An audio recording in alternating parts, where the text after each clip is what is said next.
Welcome to the my channel. इस video में हम अब देखने वाले हैं कि ऑपरेटिंग सिस्टम क्या है और ऑपरेटिंग सिस्टम के बारे में मतलब आप क्या क्या कार्यक्रम होते हैं वो सब हम जानने की कोशिश करेंगे। तो ऑपरेटिंग सिस्टम का जो नाम है इसका मतलब होता है ऑपरेटिंग, मतलब ऑपरेट करना, मतलब ये किसी न किसी पर्टिकुलर वे में ऑपरेट करने का काम करता है। अब यहाँ पे कंप्यूटर से सिस्टम से रिलेटेड चीज़ है तो इसका मतलब है ये कंप्यूटर को ही ऑपरेट करता है। ठीक है, तो इसका मतलब है कि ये एक ऐसा सिस्टम है, मतलब एक ऐसा सॉफ्टवेयर है जो कंप्यूटर को ऑपरेट करता है। ठीक है, अब कंप्यूटर को ऑपरेट कैसे करता है इसके बारे में जानेंगे। तो सबसे पहली चीज़ कि ये क्या है, सिस्टम सॉफ्टवेयर। सिस्टम सॉफ्टवेयर का मतलब होता है कि ऐसे सॉफ्टवेयर जिनके बिना कंप्यूटर का चलना नामुमकिन होता है।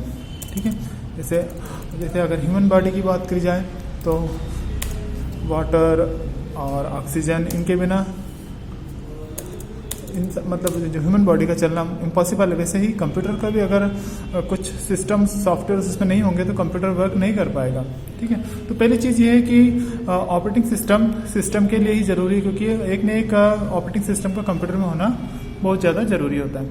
ठीक है, तो ऑपरेटिंग सिस्टम एक सिस्टम सॉफ्टवेयर है जिसके बिना कंप्यूटर मतलब नहीं चल पाएगा, है ना। तो एटलीस्ट एक ऑपरेटिंग सिस्टम का होना ज़रूरी है। अगर एक कंप्यूटर की बॉडी है तो उसका जो आत्मा है वो है ऑपरेटिंग सिस्टम। अब ऑपरेटिंग सिस्टम ये समझ में आया कि ये ऑपरेटिंग है, मतलब ये कुछ न कुछ कंप्यूटर में कुछ चीज़ें ऑपरेट कर रहा है। तो ऑपरेट करना है मतलब किस तरीके से ये ऑपरेट करता है, कहाँ पर इसका मतलब ये ऑपरेटिंग किस तरीके से करता है। तो इसके जो ऑपरेटिंग करने का जो चीज़ है वो पहली चीज़ है कि मिडिल लेवल में काम करता है, मतलब ये बीच की लेयर है। ये मतलब फर्स्ट एक तो जो एक साइड से यूज़र होते हैं, मतलब हम लोग जो एप्लीकेशंस को यूज़ करते हैं, यूज़र मतलब जो सिस्टम पर वर्क करते हैं वो, और दूसरा होता है कंप्यूटर के अंदर के resources means hardware, CPU and जो भी हार्डवेयर जो कंप्यूटर से रिलेटेड चीज़ें हैं कंप्यूटर के अंदर जो जुड़ी हुई है सीपीयू के अंदर, तो इन दोनों के बीच का क्या करता है, ये मीडिएटर है। ठीक है, ये मिडिल में रहता है। ठीक है, मतलब ये कंप्यूटर से related hardware input output devices हैं, और यूज़र जैसे हम लोग हुए या कोई भी कंप्यूटर का यूज़र मोबाइल का, तो उसका जो भी है वो हम आपको अब इसमें क्या कर सकता है कि उसको दोनों साइड से हैंडल कर लेता है।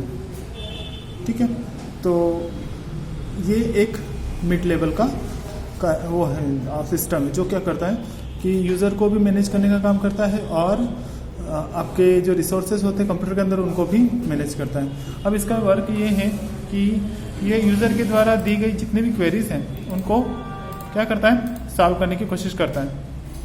जितने भी यूज़र्स हैं उनकी जो भी क्वेरीज होती हैं उनको इस साइड से लेता है और उनको मैनेज करने का काम कहाँ से करता है, रिसोर्सेज से।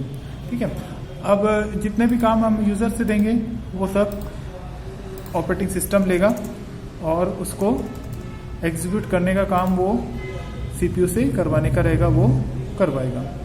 ठीक है, तो ये आपका ऑपरेटिंग सिस्टम का वर्क है। ठीक है, अब इसमें आपको कुछ क्वेश्चंस इस तरीके से आएगा कि what is operating system and work of operating system. तो ये तो आपको पता चले गया होगा कि जो ऑपरेटिंग सिस्टम क्या है ना।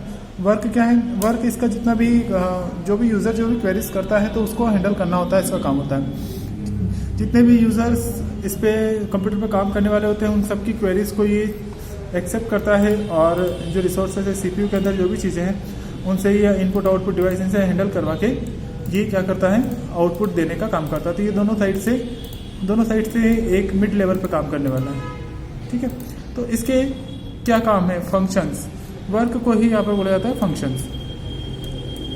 तो कौन कौन से फंक्शंस हैं जिनको अगर ये काम करना बंद कर दे तो कंप्यूटर बंद हो जाएगा। ठीक है, तो फंक्शंस जो है वो देखिए, पहला है इसमें कि आप सबसे पहले आता है मेमोरी मैनेजमेंट। मेमोरी का मैनेजमेंट मतलब क्या होता है, देखिए कंप्यूटर में जब भी कोई काम किया जाता है तो वो कंप्यूटर की अंदर हार्ड डिस्क में या कोई दूसरी जगह पर सेव होता है। ठीक है, तो हर एक कंप्यूटर पे काम करने के जो भी काम किया जाता है, जो भी सॉफ्टवेयर चलता है, जो भी कार्यक्रम होता है, तो उसके लिए आपको मेमोरी की जगह होती है। तो हो सकता है कि कभी मान लो कोई काम कर रहे हो आप कंप्यूटर पर और पहले से ही जगह मौजूद ना हो, ठीक है, तो उनको भी मेमोरी, हर टास्क के लिए मेमोरी का होना जरूरी है। इसलिए ये क्या करता है, प्रॉपर मेमोरी को मैनेज करता है। आपने भी देखा होगा बहुत बार कंप्यूटर में मेमोरी मैनेजमेंट नहीं होता प्रॉपर तरीके से। आपका मोबाइल रैम में अगर डेटा ज़्यादा स्टोर हो जाता है तो आपका मोबाइल हैंग होने लग जाता है। क्यों? क्योंकि ये आपका मैनेजमेंट है, आपने ध्यान नहीं रखा कि उसको किस फाइल में किस डेटा को कौन सी जगह पर सेव करना था। ठीक है, तो कंप्यूटर के अंदर जो भी डेटा स्टोर होता है उसकी मेमोरी को मैनेजमेंट करने का काम, अगर मान लो कोई मेमोरी फालतू पड़ी है तो उसको रिसोर्सेज को अलोकेट करना, प्रोसेसर को अलॉट करना, या फिर अगर कोई ने फालतू की जगह घेर रखी तो उसको हटाना, ये सब काम ओएस के हैं। ठीक है, तो मेमोरी मैनेजमेंट। दूसरा काम इसका है प्रोसेसर मैनेजमेंट। ये प्रोसेसर मैनेजमेंट जब भी कोई काम करते हैं तो कंप्यूटर जब भी कोई काम किया जाता है तो वो प्रोसेसर को अलॉट होता है। प्रोसेसर पर जब एग्जीक्यूट होता है तभी वो काम कंप्लीट होता है। तो प्रोसेसर पर हर एक प्रोसेस को जाना होता है और हर प्रोसेस को प्रॉपर तरीके से प्रोसेसर मिलना जरूरी होता है। इसलिए भी वो प्रोसेसर को मैनेज करने का काम भी ऑपरेटिंग सिस्टम का होता है। थर्ड वाला पॉइंट है फाइल मैनेजमेंट।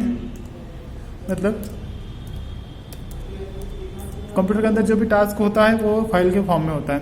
तो जब भी हम फाइल के फॉर्म में जब भी डेटा स्टोर होता है तो फाइलों से रिलेटेड जो भी मैनेजमेंट का काम होता है, अगर कोई प्रॉपर फाइल नहीं बन रही है, फाइल अटक गई है या फाइल का कुछ इशू है तो वो आपको ऑपरेटिंग सिस्टम की मदद से आप सॉल्व कर, मतलब ये करने का काम उसका ही है, फाइल मैनेजमेंट। उसके बाद फिर है input output device management. Computer के अंदर जो भी कंप्यूटर से अटैच जो भी इनपुट और आउटपुट डिवाइस है इन सबको मैनेज करने का काम हमारा ऑपरेटिंग सिस्टम करता है। ऑपरेटिंग सिस्टम के कुछ नाम होते हैं, बहुत सारे जो नाम है वो आप मुझे कमेंट बताइएगा कि कौन कौन से ऑपरेटिंग सिस्टम होते हैं। फाइल मैनेजमेंट और इसके अलावा प्रोसेस मैनेजमेंट हो गया, फाइल मैनेजमेंट हो गया, फाइलों को मैनेज करने का काम हो गया। इसके अलावा सिक्योरिटी मैनेजमेंट, मतलब कंप्यूटर को एक हद तक सिक्योरिटी प्रोवाइड करना, ये भी एक ऑपरेटिंग सिस्टम का ही काम होता है। ठीक है, तो ये इनपुट आउटपुट डिवाइस इस तरीके से ये ऑपरेटिंग सिस्टम के काम है, इनपुट और आउटपुट डिवाइस मैनेजमेंट। ठीक है, इसके अलावा और भी कुछ काम होते हैं लेकिन अभी मैंने मेन पॉइंट यहाँ पर बताए हैं। ठीक है, तो आप यहाँ पर जो भी ऑपरेटिंग सिस्टम के नाम आपको पता है, एक का तो बता दें जैसे विंडोज़ चल रहा है, इसके अलावा कुछ और दूसरे ऑपरेटिंग सिस्टम हैं तो उनको आप कमेंट में ज़रूर से बताइएगा। ठीक है, आगे के हम पढ़ेंगे कि भैया किस टाइप के ऑपरेटिंग सिस्टम के कौन कौन से टाइप होते हैं, वो हम आगे पढ़ेंगे। ठीक है, तो अभी इसमें इतना ही, इनपुट आउटपुट डिवाइस मैनेजमेंट।